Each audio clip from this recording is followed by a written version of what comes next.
Good morning, good day, good night, good everything. Rhetorical Arts here once again.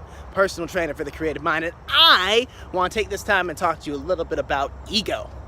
You're going to hear me make this statement a couple times just because it's like what I'm currently doing. I've just been spending a lot of time having these conversations with different artists and creators and makers just about what comes with creating their art and creating their lives, and what are some struggles that they kind of go through in that process, and just what is their process and what goes into that process. And you're gonna hear me say a statement a lot. Just love me anyway, please. One of the things that came up in a one or two particular conversations, ego was brought up. And, that being something that gets in the way. There's another conversation where that was brought up as like, this is just something that we all have and that we gotta it's a part of the conversation and whatever we're creating. Ego shows up. And I just want to talk about ego because I have a perspective on the ego and what that's all about, and how I think it can help and hurt and harmonize ultimately with the creative process. So I look at ego as energy go. I look at the E as a kind of an abbreviation for energy. And so whenever I think about ego, I think about energy going somewhere. And I ask the question, where does my energy go? And why does it go that way?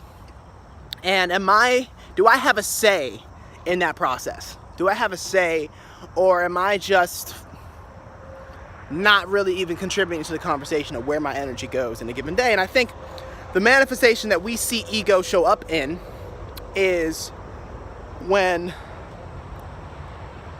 we don't have a say in that conversation. And typically what happens when we don't have a say in that conversation of where our energy goes is that things go out of control. Like things, our energy goes out of control, and you end up kind of doing things and saying things and operating and creating in a way that isn't quite completely authentic, and it isn't quite completely honest, and it can be inflammatory, and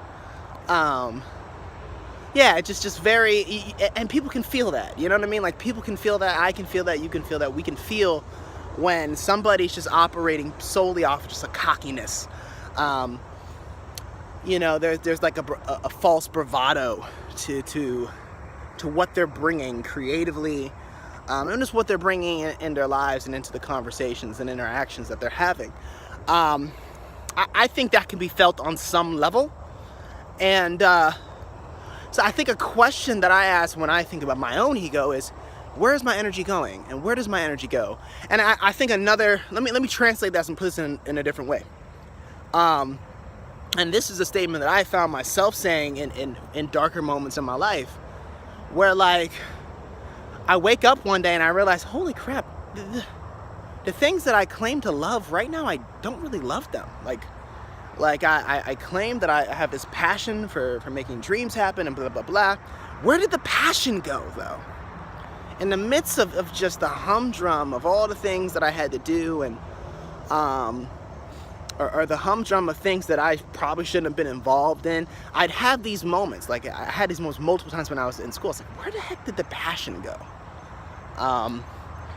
Where did the desire to dream go? Where did it go? Like, and you see this in relationships, right? It's like, where did the love go? Like, where did the excitement go? Where did the fun go? Where did the passion go? And I think when we're relating to our egos, we have to understand that if we don't have a conversation with the things that we honestly want and desire, and we don't have a direction with how to go after those things or pursue those things, well, the ego goes out of control at some point. Or the ego goes away. That's the other direction, right? Like, where the ego can go out of control or the ego can go away. And I've seen both sides, and I've been on both sides of that.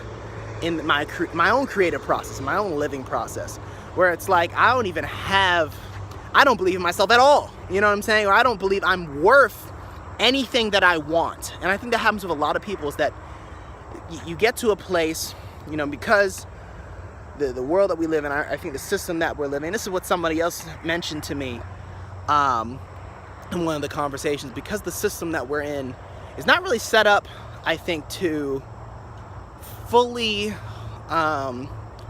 support artists and fully support that just in the matrix of options available for making a living and for making a life of yourself. I think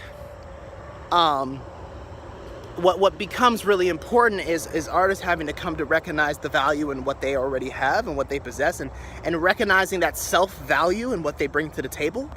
And I think the ego is a part of that. I think energy has to go in that direction in order to have that progression in your artistic process. And that you'll hit those moments where it's like, yeah, where did the passion go? Where did my confidence go? You know, where did my sense of worth in this thing that I used to love to do, the wonder and awe of this artistry, where did it go? And I think we do need a little bit of ego in that process. We do need energy to go in the direction of saying, I desire to do this. I desire to create this. I desire to be a creator, and that is what I am. And to be able to say that, truly, energy has to go in that direction. So again, this is how I see the ego.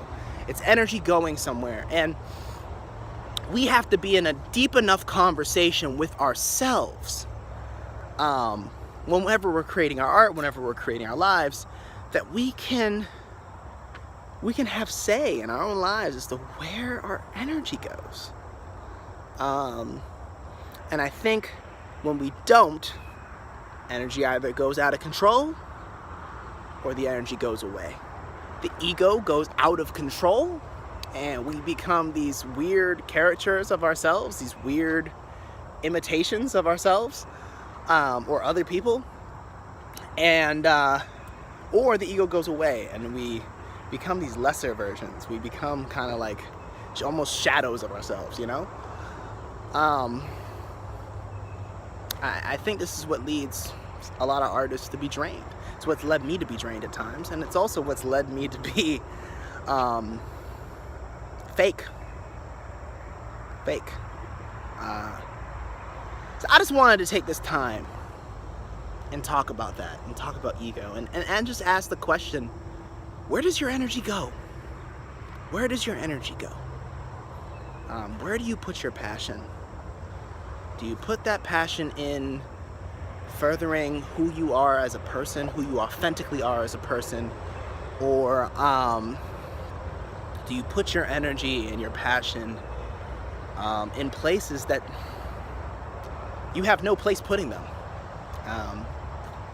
Are you spending your time on things that you have no place, you have no real purpose in spending time doing or being in? I think those are some of the questions that come to my mind talking about ego and where your energy goes. So this is Rhetorical Arts, personal trainer for your creative mind, and I look forward to talking to you guys again.